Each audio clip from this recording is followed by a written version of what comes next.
नमस्कार, आप देख रहे हैं बिग न्यूज बिग शो। मैं हूं आपके साथ मुकेश राजपूत। आज हम बिग न्यूज बिग शो के इस स्पेशल एडिशन में बात करेंगे इतिहास के पन्नों में दर्ज हो चुकी धारा 370 की। धारा 370 को हटाने को लेकर अधिकतर लोग एक साथ खड़े दिखाई दिए, लेकिन इस धारा को लेकर कुछ लोगों के अपने ही कुछ और मत भी हैं।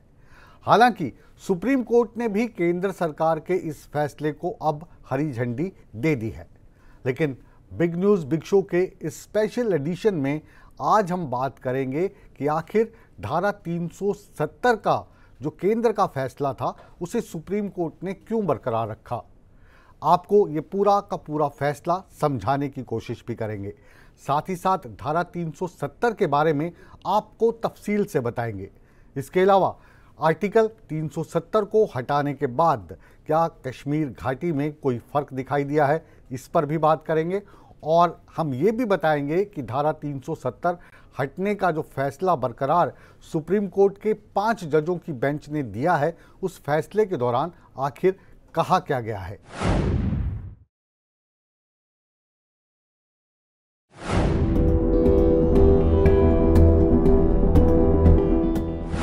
4 साल 4 महीने 6 दिन बाद आर्टिकल 370 बना इतिहास। जम्मू कश्मीर में चलेगा भारत का संविधान।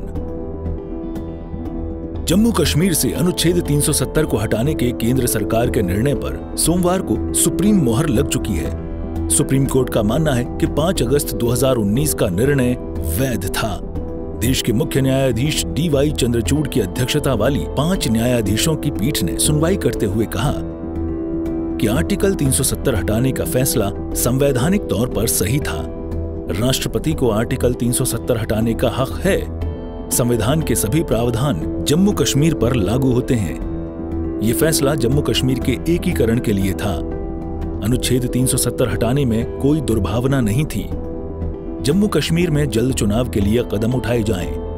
30 सितंबर 2024 तक जम्मू कश्मीर में चुनाव हों। जम्मू कश्मीर में जल्द राज्य का दर्जा बहाल हो।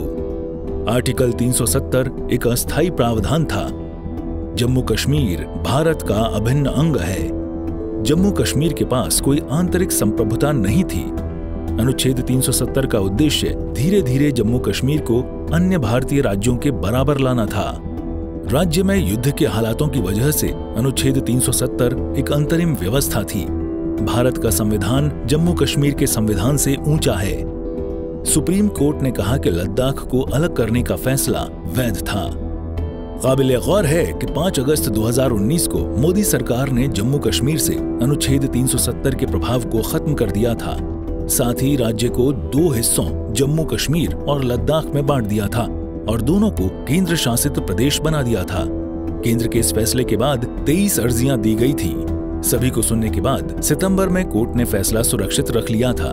अब 370 हटने के 4 साल 4 महीने 6 दिन बाद सुप्रीम कोर्ट ने फैसला सुना दिया है। सूर्य समाचार के लिए ब्यूरो रिपोर्ट।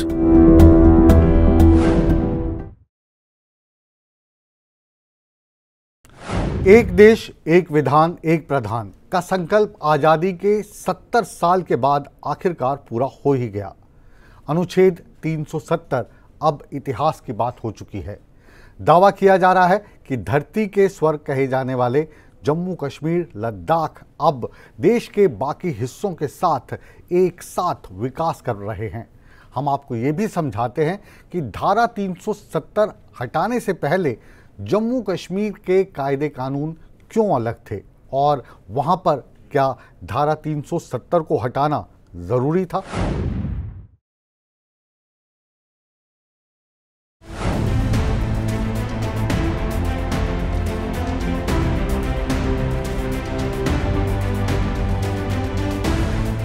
देश में आज से 4 साल पहले एक ऐतिहासिक फैसला लिया गया था। इस फैसले ने देश में राजनीतिक सरगर्मियां तेज कर दी थीं। पूरे देश में इस फैसले के बाद राजनीतिक रूप से माहौल गर्म हो गया था। हम बात कर रहे हैं केंद्र सरकार की ओर से 5 अगस्त 2019 को जम्मू कश्मीर में आर्टिकल 370 निरस्त करने के फैसले के बारे में। वर्तमान में सभी केंद्रीय कानून जम्मू और कश्मीर केंद्र शासित प्रदेश में लागू हैं, लेकिन इससे पहले कश्मीर की स्थिति काफी भयावह थी। देश का एक अहम हिस्सा होते हुए भी देश के अन्य हिस्सों से कश्मीर कटा हुआ था। पत्थरबाजी की घटनाएं लगातार होती रहती थीं। आए दिन आतंकी घटनाएं समाचार पत्रों की सुर्खियां बनते थे। क्या था अनुच्छेद 370? आपको बता दें कि भारत के संविधान में 17 अक्टूबर 1949 को अनुच्छेद 370 को शामिल किया गया था, जो कि जम्मू कश्मीर को भारत के संविधान से अलग रखता था, जिसके तहत राज्य सरकार को अधिकार था कि वो अपना संविधान स्वयं तैयार करे। साथ ही संसद को अगर राज्य में कोई कानून लाना है तो इसके लिए यहाँ की सरकार की मंजूरी लेनी होती थी।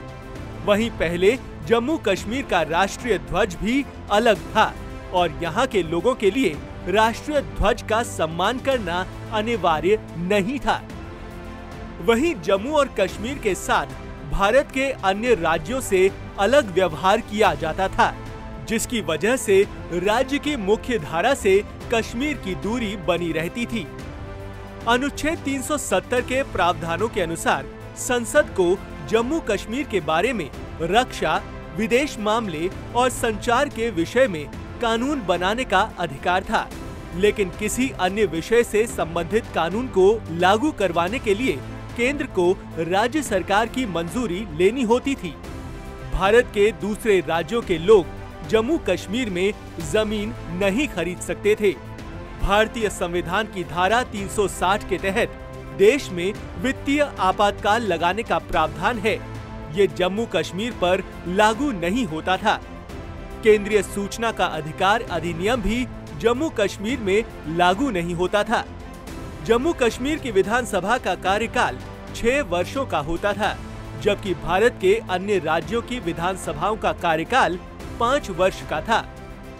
इस प्रकार से अगर देखें तो देश का अहम हिस्सा होते हुए भी जम्मू कश्मीर देश के अन्य हिस्सों से अलग थलग था, जिसकी वजह से इसे हटाना जरूरी था और केंद्र सरकार ने आखिरकार आर्टिकल 370 को इतिहास में दर्ज कर दिया, जिस पर सुप्रीम मोहर भी लग चुकी है। ब्यूरो रिपोर्ट, सूर्या समाचार।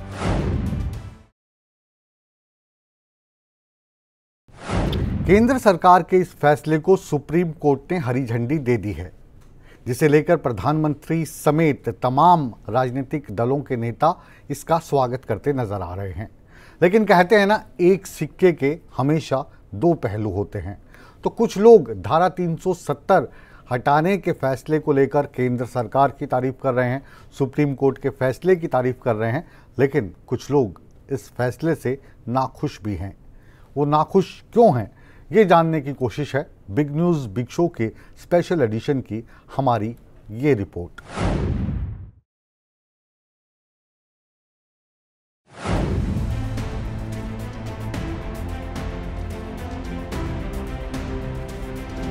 कश्मीर से हटा 370, सुप्रीम कोर्ट का बड़ा फैसला।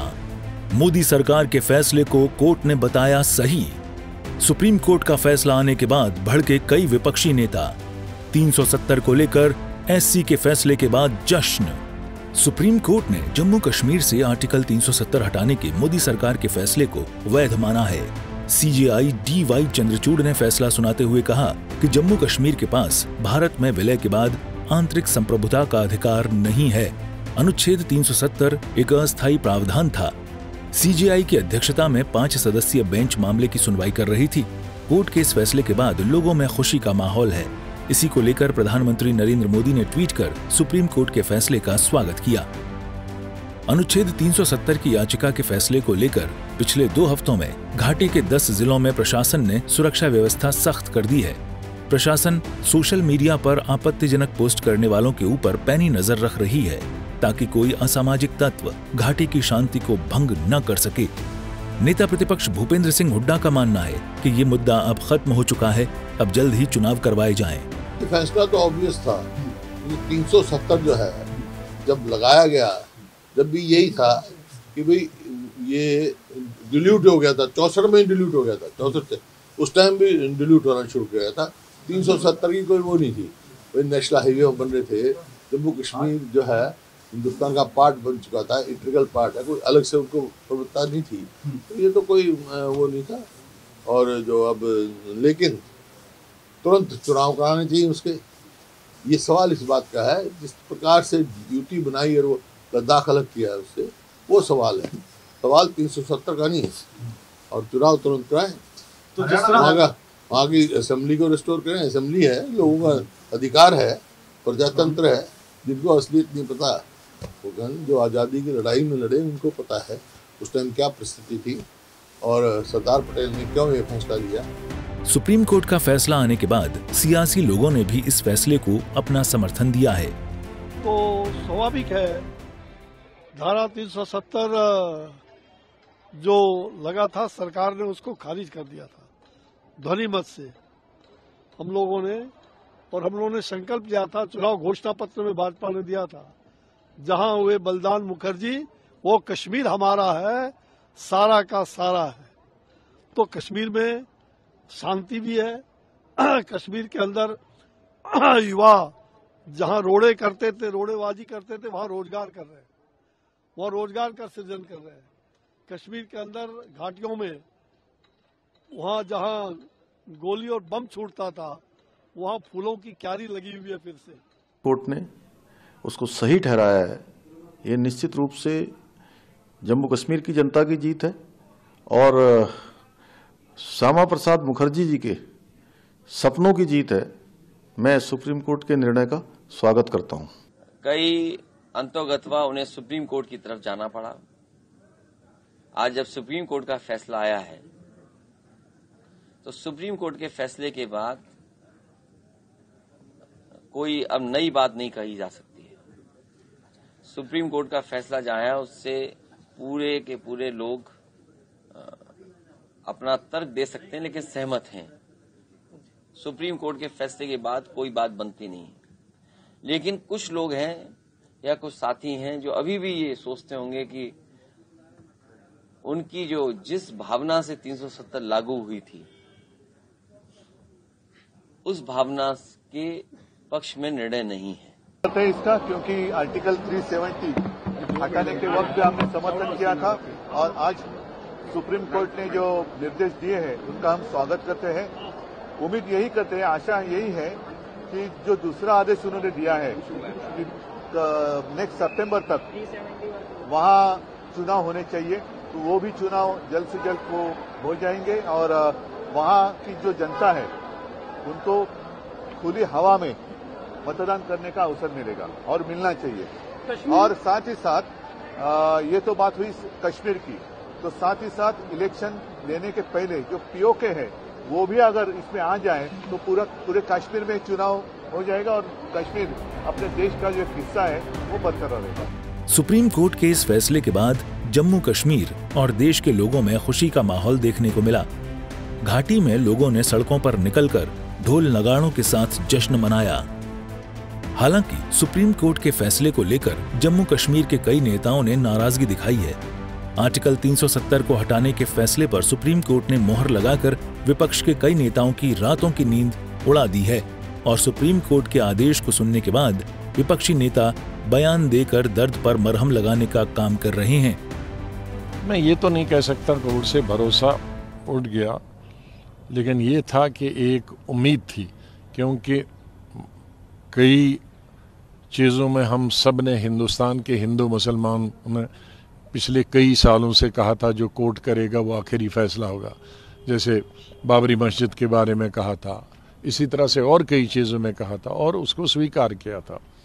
तो अब हमारी उम्मीद थी कि सुप्रीम कोर्ट, क्योंकि वो किसी दल की, किसी पक्ष की, किसी सियासी पार्टी से ताल्लुक़ नहीं रखते हैं और ख़ास तौर से आज की जो ये बेंच था वो बिल्कुल मैं कह सकता हूँ कि बहुत ही अच्छा बेंच था।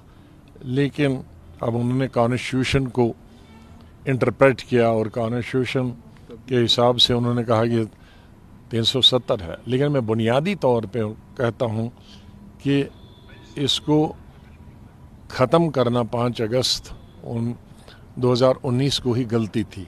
जल्दी में किया गया था, बहुत जल्दी में किया गया था, और जम्मू कश्मीर के अवाम से तो कोई पूछ नहीं सकता है इतने आवाम से, लेकिन जम्मू कश्मीर की सियासी पार्टियों से पूछा जाना चाहिए था, तो वो नहीं हुआ। मेरे प्यारे हमवतनों, हिम्मत मत हारो, उम्मीद मत छोड़ो। जम्मू कश्मीर ने बहुत सारे उतार चढ़ाव देखे हैं। सुप्रीम कोर्ट का आज का फैसला ये एक पड़ाव है, मुश्किल ही सही पर पड़ाव है, ये मंजिल नहीं है हमारी। इसको मंजिल समझने की गलती मत करो। हमारे मुखालफिन चाहते हैं कि हम उम्मीद छोड़ के, दिल बर्दाश्ता होके शिकस्त को तस्लीम करें, पर ऐसा नहीं होना है। आप जानते हैं कि सुप्रीम कोर्ट ने यह कहा कि 370 आर्जी है, इसलिए इसको हटाया गया। ये हमारी हार नहीं है, बल्कि आइडिया ऑफ इंडिया की हार है, हिंदुस्तान के तस्वुर की हार है। जिस तस्वुर के साथ, जिस आइडिया ऑफ इंडिया के साथ, जिस गांधी के हिंदुस्तान के साथ, जिस गंगा जमनी तहजीब के साथ जम्मू कश्मीर के मुसलमानों ने पाकिस्तान को दरकिनार करके यहाँ के सिखों के साथ, यहाँ के बुद्धिस्ट के साथ, यहाँ के क्रिश्चियंस के साथ, यहाँ के हिंदू भाइयों के साथ गांधी के मुल्क के साथ हाथ मिलाया, आज उस आइडिया ऑफ इंडिया की हार है। नहीं, आज जो फैसला आया हम उससे मुतमईन नहीं हैं, और हमारा मानना यह है कि ये कॉन्स्टिट्यूशनल मेजॉरिटी जो लोग कह रहे हैं, अब कॉन्स्टिट्यूशनल मोरालिटी की आज जीत हुई है और मेजॉरिटी मोरालिटी की कामयाबी हुई है। इसमें कोई दो राय नहीं है कि कश्मीर हमेशा से भारत का एक अटूट हिस्सा रहा है, बट अटूट हिस्सा जब हम कहते हैं तो उसका जो रिलेशनशिप है यूनियन से, उसको तो आप डिनाई नहीं कर सकेंगे। और ये जो कॉन्स्टिट्यूशनल रिलेशनशिप कश्मीर से यूनियन का रहा है, वो परमानेंट हुआ है जो कॉन्स्टिट्यूंट असेंबली डिसॉल्व हुई है कश्मीर की।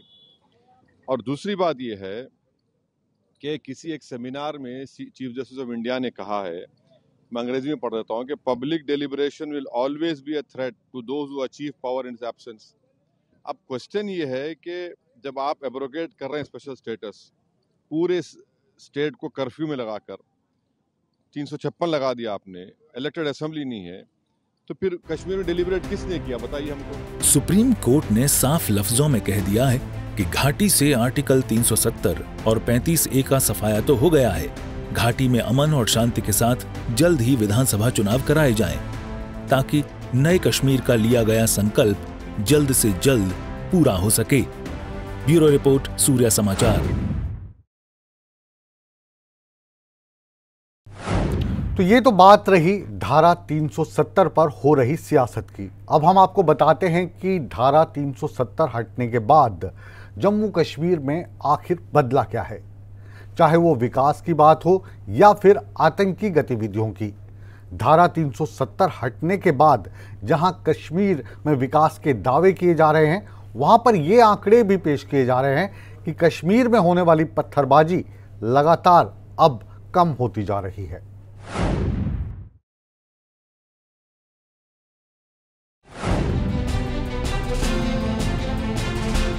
तारीख थी 5 अगस्त 2019, जब केंद्र सरकार ने जम्मू कश्मीर से आर्टिकल 370 को एक झटके में हटा दिया था, जिसका लंबे समय से विवाद चल रहा था। बीजेपी का स्टैंड शुरू से ही आर्टिकल 370 को हटाने का था। जैसे ही 370 हटा, वैसे ही जम्मू कश्मीर और लद्दाख को अलग अलग केंद्र शासित प्रदेश भी बना दिया गया। आर्टिकल 370 से जम्मू कश्मीर राज्य को विशेष अधिकार मिल रहे थे, वो खत्म हो गए। ऐसे में एक सवाल जो हर किसी के जहन में होगा कि आखिर आर्टिकल 370 खत्म होने के बाद कश्मीर में क्या कुछ बदला और वर्तमान में कश्मीर किस दिशा में आगे बढ़ रहा है। ये जानने के लिए आपको कई पहलुओं पर विचार करना होगा। जैसे, केंद्र सरकार ने लोकसभा में एक जानकारी मुहैया कराई, जिसके अनुसार सरकार का दावा है कि अभी तक जम्मू और कश्मीर के बाहर के 34 लोगों ने केंद्र शासित प्रदेश में संपत्ति खरीदी है। वहीं जम्मू कश्मीर में सऊदी अरब की 3 कंपनियां यहां भारी निवेश कर रही हैं। रिपोर्ट्स के अनुसार साल 2016 में 2653 पत्थरबाजी की घटनाएं हुई थी और साल 2017 में करीब 1400 घटनाएं हुई।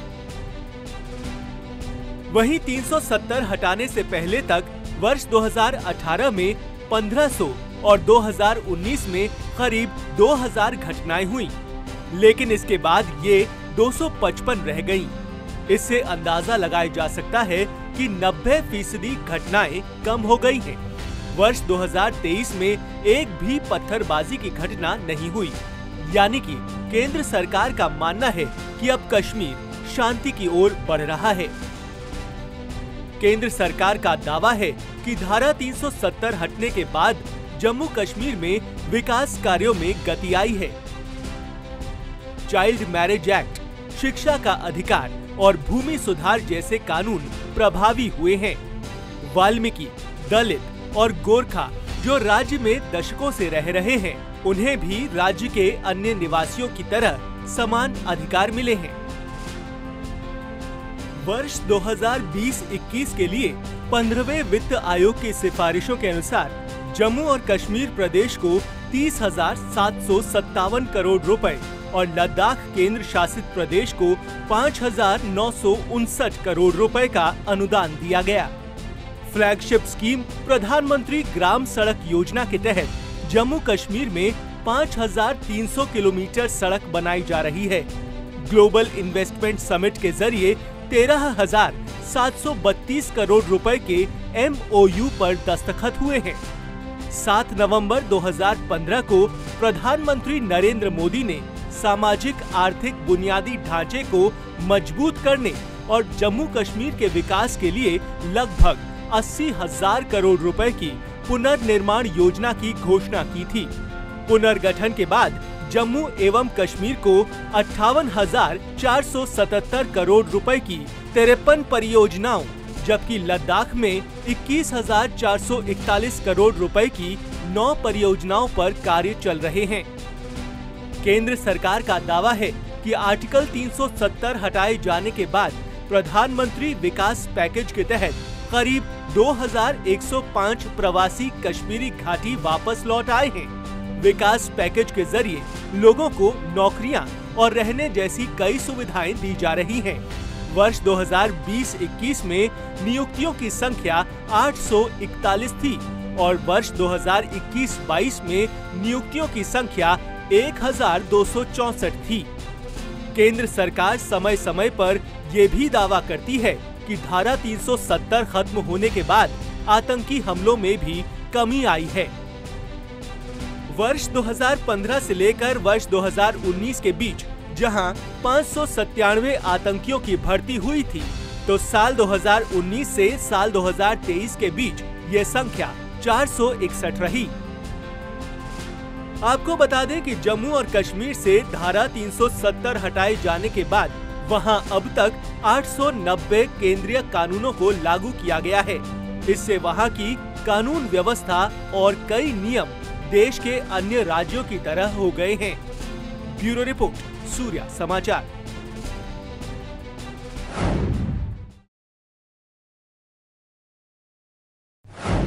आजादी मिलने के बाद भारत को अपना संविधान मिला, लेकिन इस संविधान के अनुच्छेद 1 में जम्मू कश्मीर को भारत का एक राज्य तो घोषित किया गया था, लेकिन धारा 370 के साथ।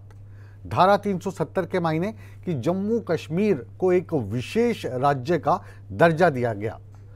अब यहाँ पर जो स्थानीय लोग थे, इनको एक नहीं बल्कि 2 जगह की नागरिकता मिल सकती थी। आखिर धारा 370 को जम्मू कश्मीर में लागू क्यों किया गया था, ये जानने की कोशिश है हमारी बिग न्यूज़ बिग शो के स्पेशल एडिशन की ये अगली रिपोर्ट।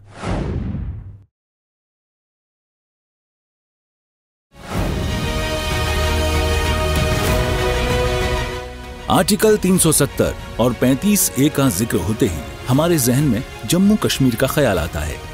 लेकिन आपने कभी ये सोचा है कि किन विशेष परिस्थितियों में धारा 370 को लागू किया गया था? धारा 370 और आर्टिकल 35A को आखिर जम्मू कश्मीर में लागू ही क्यों किया गया? आखिर जम्मू कश्मीर का भारत में विलय क्यों हुआ? जम्मू कश्मीर रियासत को पाकिस्तान से बचाने के लिए महाराजा हरि सिंह ने भारत से मदद मांगी थी। तब की नेहरू सरकार ने महाराजा के साउथ जम्मू कश्मीर को भारत में विलय करने की शर्त रखी थी। 26 अक्टूबर 1947 को विलय होते ही भारतीय सेना ने पाकिस्तानी कबायलियों को खदेड़ दिया था। किसने जम्मू कश्मीर के विलय पत्र पर हस्ताक्षर किए थे? 26 अक्टूबर 1947 को जम्मू और कश्मीर के आखिरी शासक महाराजा हरि सिंह ने भारत में शामिल होने के लिए विलय पत्र पर हस्ताक्षर किए थे। महाराजा हरि सिंह संसद की ओर से 3 विषयों पर शासन किए जाने पर सहमत हुए और संघ की शक्तियों को विदेशी मामलों, रक्षा और संचार तक सीमित कर दिया था। हालांकि यहाँ की बहुसंख्यक आबादी मुस्लिम थी और लोगों की भावना पाकिस्तान के साथ जाने की थी, इसलिए यहाँ लोगों को कई तरह की सहूलियतें दी गई थी। अनुच्छेद 370 इसीलिए यहाँ पर लागू किया गया था। 26 जनवरी 1950 को लागू हुआ भारत का संविधान। 26 जनवरी 1950 को भारत का संविधान लागू हुआ था। इसके अनुच्छेद 370 में 3 व्यापक रूपरेखाएं निर्धारित की गई थी। अनुच्छेद 370 में कहा गया था कि भारत अपनी सरकार की सहमति के बिना विलय पत्र से निर्धारित दायरे के बाहर जम्मू कश्मीर में कानून नहीं बनाएगा। इसमें कहा गया कि भारत को राज्यों का संघ घोषित करने वाले अनुच्छेद 1 और अनुच्छेद 370 को छोड़कर संविधान का कोई भी हिस्सा जम्मू और कश्मीर पर लागू नहीं होगा। भारत के राष्ट्रपति संविधान के किसी भी प्रावधान को संशोधनों या अपवादों के साथ जम्मू कश्मीर में लागू कर सकते हैं, लेकिन इसमें राज्य सरकार के साथ परामर्श करना होगा। इसमें कहा गया कि अनुच्छेद 370 को तब तक संशोधित या निरस्त नहीं किया जा सकता जब तक कि जम्मू कश्मीर की संविधान सभा इस पर सहमति न दे दे। अनुच्छेद 370 के तहत राष्ट्रपति का पहला संवैधानिक आदेश 26 जनवरी 1950 को तत्कालीन राष्ट्रपति राजेंद्र प्रसाद ने अनुच्छेद 370 के तहत अपना पहला आदेश संविधान जम्मू और कश्मीर के लिए आवेदन आदेश 1950 जारी किया था, जिसमें संसद की ओर से जम्मू कश्मीर में प्रयोग की जाने वाली शक्तियों का दायरा और पूर्ण सीमा स्पष्ट की गई थी। जम्मू कश्मीर में संविधान सभा का गठन। जम्मू कश्मीर में 31 अक्टूबर 1951 को 75 सदस्यीय जम्मू कश्मीर संविधान सभा का गठन हुआ। सभी सदस्य श्रीनगर में इकट्ठा हुए थे। सभी सदस्य जम्मू कश्मीर के तत्कालीन प्रधानमंत्री शेख अब्दुल्ला के नेतृत्व वाली नेशनल कॉन्फ्रेंस पार्टी से थे। उनका उद्देश्य जम्मू कश्मीर के लिए एक संविधान का मसौदा तैयार करना था। 1956 में जम्मू कश्मीर का संविधान लागू हुआ। 17 नवंबर 1956 को जम्मू कश्मीर में अपना संविधान लागू किया गया। जम्मू और कश्मीर राज्य भारत संघ का अभिन्न अंग है और रहेगा। उसी दिन जम्मू कश्मीर की संविधान सभा को भंग कर दिया गया था, क्योंकि उसे इसी कार्य के लिए गठित किया गया था। संविधान सभा के अध्यक्ष गुलाम मोहम्मद सादिक ने घोषणा की थी, आज यह ऐतिहासिक सत्र समाप्त होता है और इसके साथ ही संविधान सभा भंग होती है। 2019 में 6 महीने के लिए बढ़ा राष्ट्रपति शासन। जम्मू कश्मीर पर राष्ट्रपति शासन 2 जुलाई 2019 को समाप्त होने की उम्मीद थी, लेकिन केंद्रीय मंत्रिमंडल ने 3 जुलाई 2019 से इसे 6 महीने के लिए बढ़ा दिया। राष्ट्रपति शासन को बढ़ाने का निर्णय जम्मू कश्मीर के राज्यपाल की ओर से तैयार किया गया, जो कि एक रिपोर्ट पर आधारित था, जिसमें कहा गया था कि राज्य में मौजूदा स्थिति के लिए राष्ट्रपति शासन को आगे जारी रखने की आवश्यकता है। अनुच्छेद 370 को निरस्त किया। 5 अगस्त 2019 को जम्मू कश्मीर पुनर्गठन अधिनियम 2019 विधेयक को गृह मंत्री अमित शाह ने राज्यसभा में पेश किया और इसे उसी दिन पारित कर दिया गया। फिर इसे 6 अगस्त 2019 को लोकसभा की ओर से पारित कर दिया गया और 9 अगस्त 2019 को इसे राष्ट्रपति की मंजूरी मिल गई, जिसके बाद जम्मू कश्मीर को दिया गया विशेष दर्जा हट गया। हालांकि जम्मू कश्मीर से विशेष दर्जा को हटाने के विरोध में सुप्रीम कोर्ट ने फैसला सुना दिया है और केंद्र सरकार के फैसले को सही ठहराया है। याद दिला दें कि जम्मू कश्मीर में अनुच्छेद 370 हटाना नरेंद्र मोदी की सरकार का ऐतिहासिक फैसला माना जाता है। 4 साल पहले संसद में इसे काफी हंगामे के बीच पेश किया गया था और तत्कालीन राष्ट्रपति रामनाथ कोविंद की मंजूरी के बाद यह फैसला लागू किया गया। सूर्या समाचार के लिए ब्यूरो रिपोर्ट।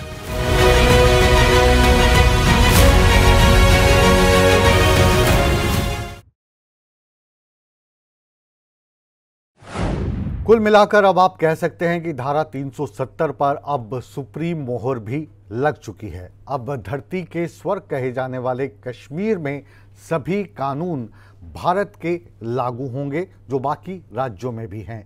अब कश्मीर भी बाकी राष्ट्र के साथ लगातार तरक्की करेगा, यानी एक राष्ट्र एक निशान एक विधान से ये पूरा का पूरा देश चलेगा।